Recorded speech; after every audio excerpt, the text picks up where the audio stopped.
Now, moving on to the Ghana Investment Promotion Center, they believe the country is ready to, have more foreign direct investment amid COVID-19. According to its chief executive, Yofi Grant, Ghana has positioned itself as the spearhead of African economic and financial emancipation. He said the Ghana Investment Promotion Center is collectively working with the local private sector and foreign investors to, ensure economic growth. Take a listen to him.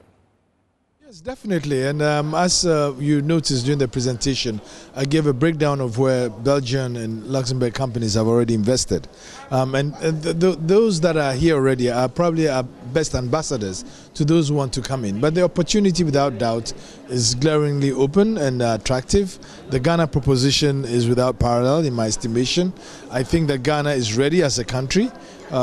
We still are proud of our political stability. We are proud of the opportunities that we have, and we are proud of the fact that we've achieved some significant growth in the past couple of years, and that is a good example for the continent. And Ghana, being the headquarters of the AFCFTA, definitely has positioned itself as the spearhead of African economic and financial emancipation, as well as industrialization. In fact, more industrialization to bring about opening up the African economy and move away from aid and handouts and gifts from more developed countries into using our own energies to develop our country and our continent, which is very possible. The continent is resource rich. It has the market, and therefore, there is no reason why we ourselves cannot build our continent and make it a place where it's more attractive to international trade. For most of our outreach programs that we do, we take along the private sector.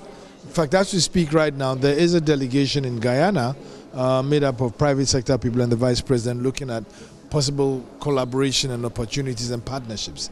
As I did say in my presentation, for us as a country, the two most dominant and probably inspirational of the SDGs is SDG 1 and SDG 17. SDG 1 is poverty eradication, and SDG 17 is about partnerships and linkages. And we do recognize that that is probably the best way to take advantage of the resources we have and the plans that we have to develop.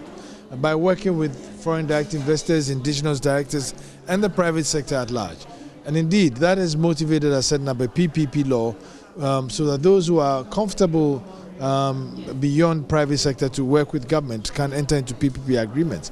But by and large, it's the private sector that really creates jobs. It's the private sector that pushes for economic growth. And so government's view is to put as much emphasis and give as much support to the private sector. And the recent Youth Start, for example, is one where there's going to be massive effort in getting young people to go into entrepreneurship and build their businesses.